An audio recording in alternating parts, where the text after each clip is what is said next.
Hello, everyone. Welcome back to Tea Time. Not brought to you by, but inspired by Arizona Iced Tea. I just had a fantastic podcast with my boy Eric over here. We did some arts and crafts for you people. You saw him already. The brick is going to be hung up in a room. I'm so excited for it.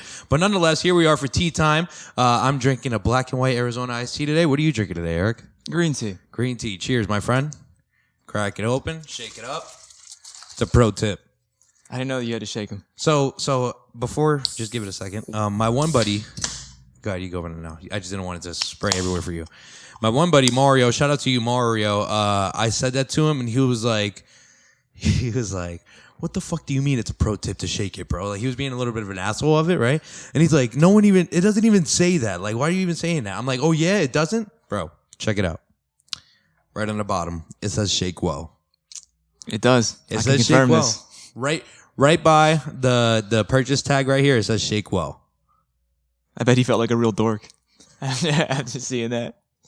Little bit, man. Listen, I'm not over here repping Arizona for no reason, man. Which, as a matter of fact, I don't know if you know this, but they make hard seltzers now. Okay, Arizona? Yeah, they make hard seltzers. That's funny. And on Green Ridge, there's this one place called. Shout out to you, Mr. Justin Troutman. He sent this to me on Instagram. He was like, "Yo, Kev," he sent me all three flavors: peach, green tea, and original. Spiked. Hard seltzer, Arizona's on Green Ridge and on a place called the Pioneer. So I haven't tried it yet, but I need to try it.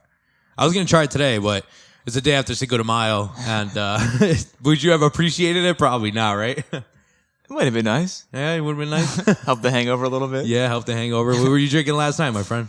A bunch of wine. Fine wine and dine. Yeah. Okay, respect. I'm very fancy now. Respect. I'm actually slowing down my drinking a little bit. You know, something subconsciously told me to just stop drinking for a little bit. I've been reading this book. I've shouted it out before, and I've said it's by William Hill. It's actually Napoleon Hill, called Outwitting the Devil. Okay, and it's talking about like you realizing your other self. Okay, and your other self to me is your subconscious. The more and more I read this book, Like a shadow? no, it's your subconscious, that voice that you hear in your head. Yeah, like you're... Oh, okay. Who's that voice that you hear in your head? Oh, I don't know. It's your subconscious. Okay. But they call it your other self. Okay. So like, I had an experience last Tuesday that something told me in my head, don't drink this weekend. This is a true story. It said, don't drink this weekend. And I said, okay, all right, whatever.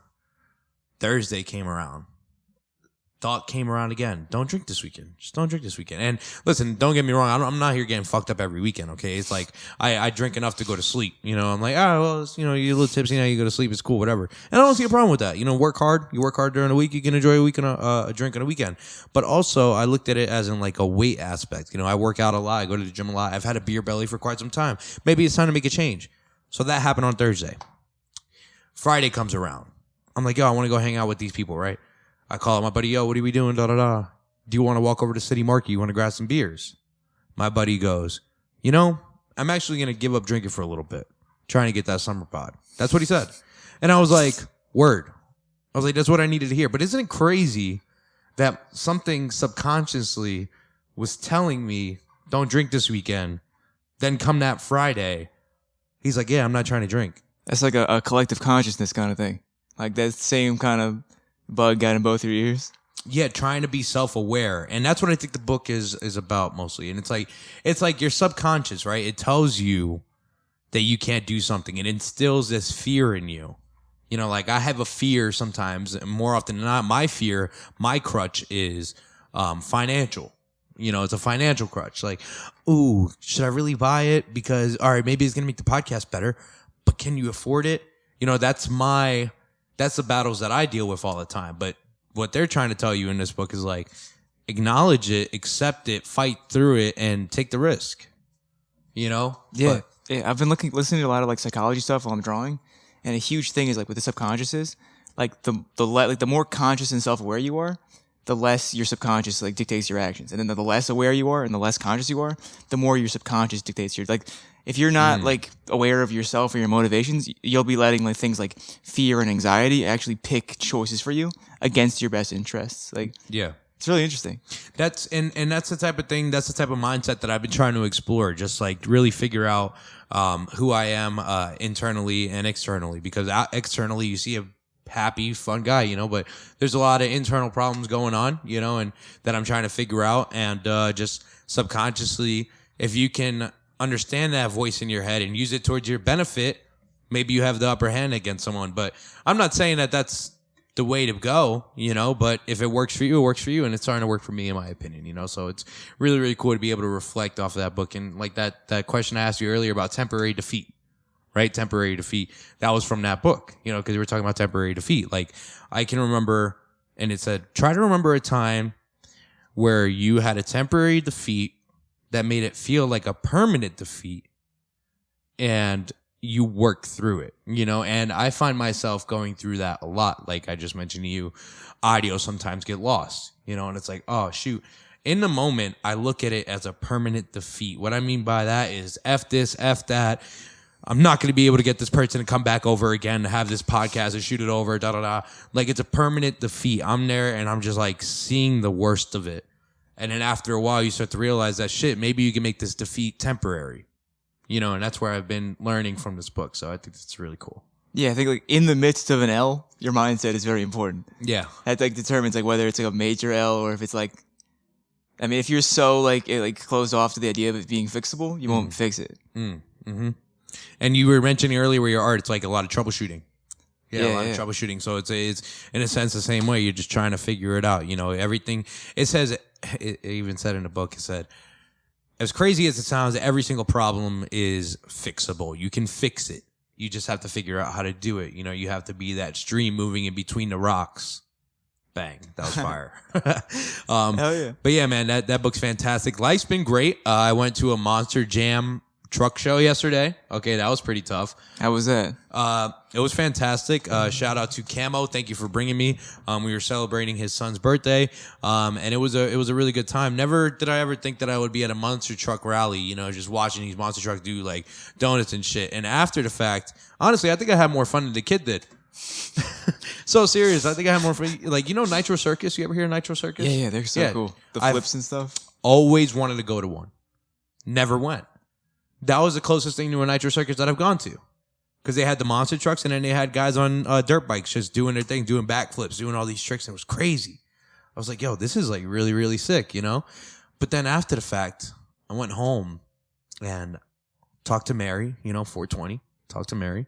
And, you know, she just told me, she got me thinking. And I was like, yo, like, what does it look like inside of these monster trucks? Like, do they have any driver cams?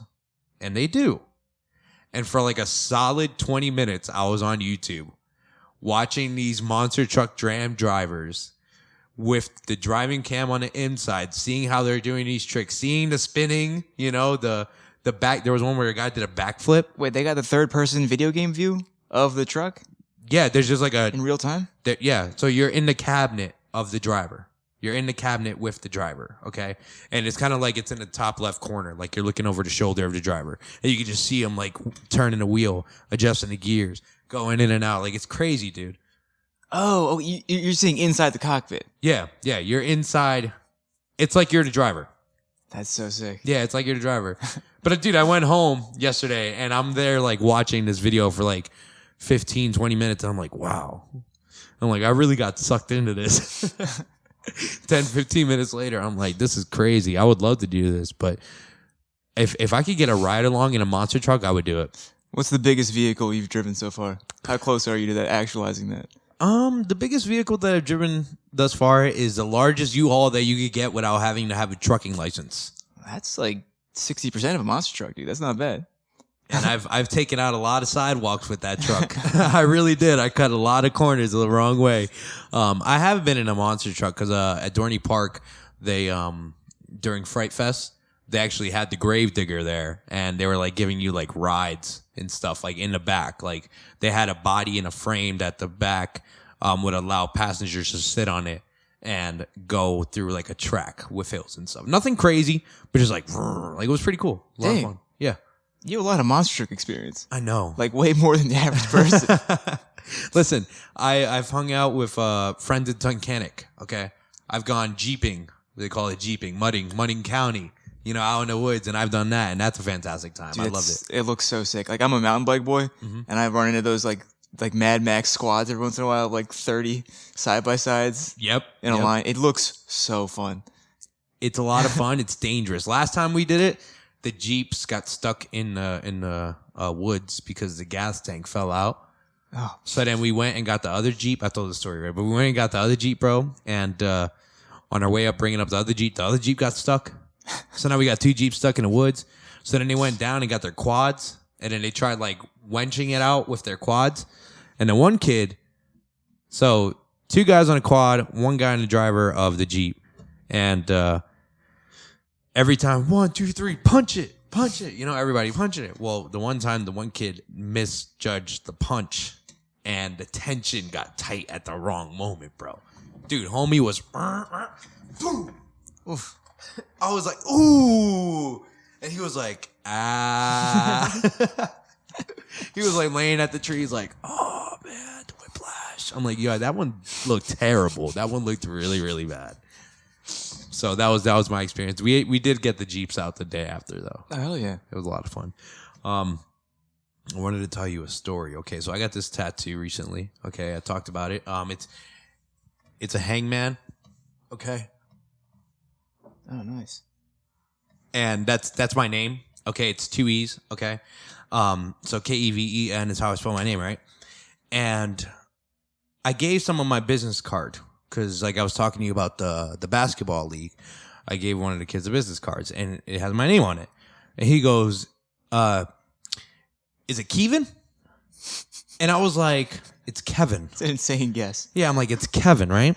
So then I was thinking to myself, I'm like, yo, why is it that an extra E throws people off so much, right? I was like, the suffix, or no, the prefix is the same, you know, within a Kevin that spells Keven and Kevin.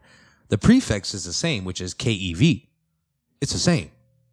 Yeah, I mean, English is inconsistent, but if the E after the consonant, it changes the vowel before the consonant. Well, that's not what I'm getting at here. What I'm getting at is the sound between my name and a regular other Kevin is exactly the same, right? With those first 3 letters. It's Kev.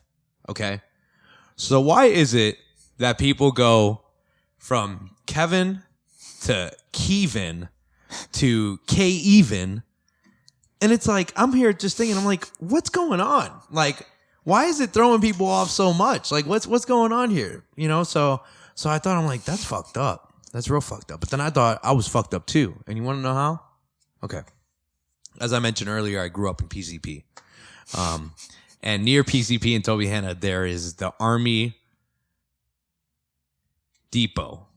Okay. There is the Army Depot in Tobyhanna. You see, I just had to think there. Okay. I'll tell you why. So if you go to buy supplies at a place such as Home Depot, right? Home Depot, we all say we're going to Home Depot, okay? But for some reason, when I'm talking about the Army Depot, I like to say Army Depot. Same spelling, nothing changes. But on everything, if you and I were having a fluent conversation right now, and you were to be like, Kevin, what is across the street from the skate park at Tobyhanna? I would have been the Army Depot. Huh. That's interesting. Maybe that's just how people said it around you? Maybe. But how that's you just like pick up language subconsciously? I've had people like correct me, and they'll be like, Kevin, it's Army Depot. No, Depot. Like Home Depot. It's like, Kevin, it's the same spelling as Home Depot. And I'm like, I get that. But it's the Army Depot for me. It's not the Army Depot. There's lots of words that are spelled the same that have different pronunciations. That's one of them. I don't know. I think that's just me being made up. Thanks for fighting for me, though. I appreciate it.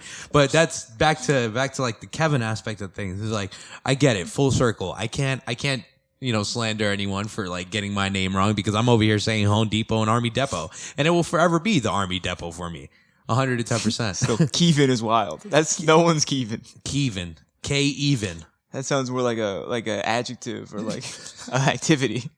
I was Keven last night. It's nuts. I don't know. I kind of like Keven though. Keven? I don't. I'm not funny story. Last story before we get off of tea time here. Unless you have a story you want to share. Oh, I think I'm tapped out on All stories. Right. That's fine. my cameraman, Michael, okay? For some reason, every time he goes out, he is asking people, where's Kevin? Okay? And I'm not even at the event. I'm not even where he's at. Apparently him and his friends go around and like, dude, where's Kevin? Where's Kevin? And then they'll like go to like group of people, dude, where's Kevin? And then like, so they did that on the St. Patty's Day parade looking for me, right? I was bodied. And apparently they had like 25 people like bring them to a Kevin. I found Kevin. This is Kevin. You know, I found Kevin. And he's still doing that to this day. He went to an EDM concert like 2 weeks ago, right? And like he was like, yeah, man. I was like, how was it? He's like, oh, it was great, man. We found Kevin. I'm like, dude, why are you doing that? It's just one of those names, you know. And he's like, yeah, people just try to convince me that they're Kevin. Like they'll convince Michael that they're a Kevin. He's like, you're not a Kevin. There's no way. You're not a Kevin. Damn, people are faking the Kevin fun. Right? Fucking faking a Kevin. But with that being said, don't get caught faking a Kevin. Thank you for joining me here on Tea Time, Eric. Cheers to Tea Time. Not brought to you by, but inspired by Arizona Iced Tea. Thank you all for watching. I am the man in the middle. Peace out.